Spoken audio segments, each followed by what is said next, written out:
আসসালামু আলাইকুম। Private medical college কোন কোন বিষয়ের উপর ভিত্তি করে তোমরা চয়েস দিবে সেটা নিয়ে আমার একটা ভিডিও দিছি, সেটা তোমরা অবশ্যই দেখবে।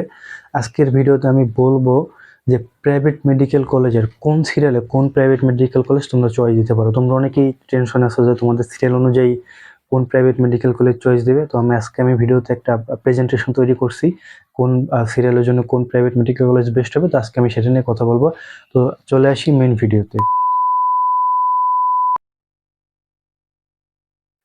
শুরুতেই দেখো, তোমাদের যাদের মেরিট পজিশন 5 থেকে 10 হাজারের মধ্যে আছে, তারা প্রথমে যেটা চয়েস দিতে পারো সেটা হচ্ছে বাংলা ইব্রাহিম মেডিকেল কলেজ। এইটাতে সিরিয়ালি নর্মাল সাধারণত 7 থেকে 8 হাজার পজিশন পর্যন্ত যাবে ওয়েটিং থেকে। এবং বাংলাদেশ মেডিকেল কলেজ, এটাতে 8 থেকে 9 হাজার পজিশন পর্যন্ত যায়। তারপরে তোমরা যারা ঢাকার বাইরে বা কিশোরগঞ্জের আশেপাশে, তারা Zahurul Islam medical college choice দিতে পারো। এই জহুরুল ইসলাম মেডিকেল কলেজে 11 থেকে 12 হাজার পজিশন পর্যন্ত যাবে। এগুলো কিন্তু তোমার প্রথমবারই আসবে না, এগুলো মাইগ্রেশনের মাধ্যমে ওয়েটিং থেকে এই সিরিয়াল পর্যন্ত আসবে, ধরে রাখতে পারো। এরপরে যারা ঢাকার মধ্যে একটু পুরান ঢাকার দিকে, তারা চয়েস দিতে পারো ঢাকা ন্যাশনাল মেডিকেল কলেজ, এটা হচ্ছে পুরান ঢাকার আশেপাশে। এছাড়াও আছে হোলি ফ্যামিলি মেডিকেল কলেজ, এটাতে মোটামুটি 12 থেকে 13 হাজার পর্যন্ত যায় সিরিয়াল। এরপরে যারা একটু আহ কল্যাণপুর বা মিরপুরের আশেপাশে আসো, শ্যামলীর আশেপাশে আসো, তারা ইবনে সিনা মেডিকেল কলেজ চয়েস দিতে পারো। এবং এটাতে 7 থেকে 9 হাজার পর্যন্ত সিরিয়াল যাবে।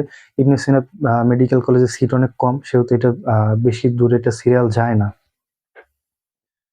এই হচ্ছে মোটামুটি 5 থেকে 10 হাজারের মধ্যে যারা সিরিয়াল, তারা এইগুলো চয়েস দিতে পারে। এরপর আসো যাদের সিরিয়াল 10 থেকে 18 হাজারের মধ্যে, তারা ঢাকার মধ্যে Anwar Khan medical college, popular medical college, Uttara Adhunik medical college, তারপর হচ্ছে সাভারের এনাম মেডিকেল কলেজ, এগুলো চয়েস দিতে পারো।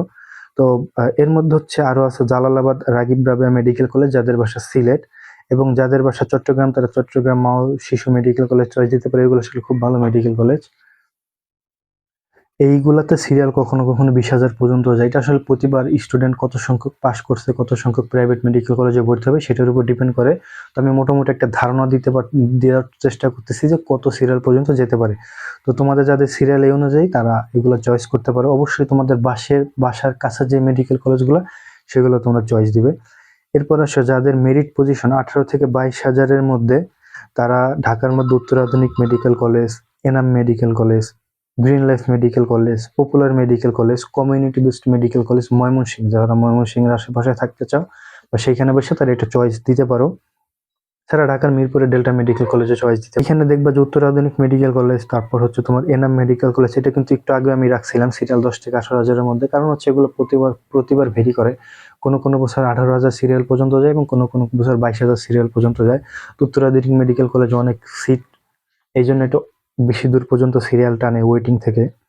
এরপরে যাদের সিরিয়াল 22 থেকে 30 হাজারের মধ্যে, তারা Ad-din women's medical college, Dhaka community medical college, J S Sikdar women's medical college, Shaheed Monsur Ali medical college, Delta medical college, Khwaja Yunus Ali medical college, Eastern medical college যারা কুমিল্লায় থাকতে চাও, ইসলামী ব্যাংক মেডিকেল কলেজ রাজশাহী, এবং সেন্ট্রাল মেডিকেল কলেজ কুমিল্লা, এগুলোতে ভর্তি হতে পারে। এগুলো খুব ভালো মেডিকেল কলেজ।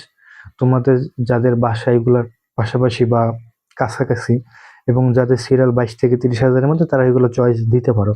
এরপরে 27 থেকে 29 হাজার থেকে শুরু করে 35-37 হাজারের মধ্যে যাদের সিরিয়াল, তারা এই মেডিকেল কলেজগুলো চয়েস দিতে পারে। এর মধ্যে গণস্বাস্থ্য সমাজভিত্তিক মেডিকেল কলেজ আছে সাভারে, ঢাকা ইন্টারন্যাশনাল মেডিকেল কলেজ আছে ঢাকায়, প্রাইম মেডিকেল কলেজ রংপুরে, তারপরে রংপুর কমিউনিটি মেডিকেল কলেজ রংপুরে, গাজী মেডিকেল কলেজ, তারপর M S Samorita medical college, doctor Sirajul Islam medical college, Kumudini women's medical college Tangail, east west medical college, সেটাও ঢাকার উত্তরার দিকে।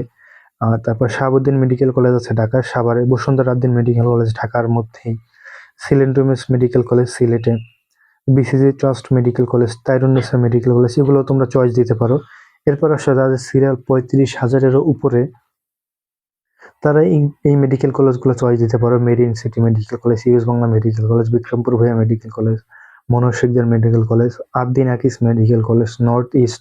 এভাবে করে তোমরা হচ্ছে Khulna city medical college choice দিতে পারো।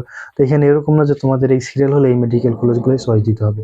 তোমরা যা সিরিয়াল যাই হোক, তোমরা অবশ্যই আগে ভালো প্রাইভেট মেডিকেল কলেজগুলো চয়েস দিবে এবং সিরিয়াল ওয়াইজ বাকিগুলো চয়েস দিবে, যেগুলোতে তুমি থাকতে চাও বা সর্বাধিক যেটাতে থাকতে চাও সেটা আগে চয়েস দিবে, তারপরে যেটাতে ভর্তি হতে চাও মানে তোমার পছন্দের ক্রম অনুযায়ী তুমি প্রাইভেট মেডিকেল কলেজ চয়েস দেবে।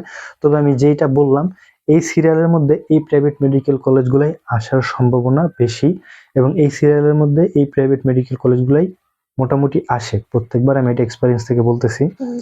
তো এর মধ্যে শেষে যে 8 থেকে 10টি প্রাইভেট মেডিকেল কলেজ আছে, Marks medical college, Bikrampur Bhuiyan medical college, Monohar Sikdar medical college, আর আরো কয়েকটা যেগুলো তোমরা দেখতেছো, এগুলো হচ্ছে সবগুলোতে সিট ফিল আপ হয় না, সিট ফাঁকা থাকে।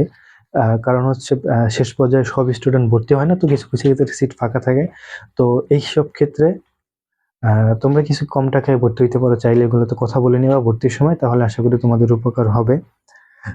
আর যেটা কথা সেটা হচ্ছে যে অবশ্যই তোমাদের যাদের বাসার কাছের প্রাইভেট মেডিকেল কলেজগুলো চয়েস দেওয়ার চেষ্টা করবে, তাহলে কারণ হচ্ছে একবার প্রাইভেট মেডিকেল কলেজে ভর্তি হয়ে গেলে সেটা কিন্তু আর চেঞ্জ করার সুযোগ থাকে না।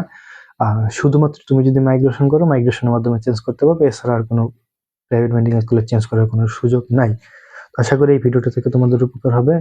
তোমরা সবাই চ্যানেলটি সাবস্ক্রাইব করে পাশে থাকবে। ধন্যবাদ।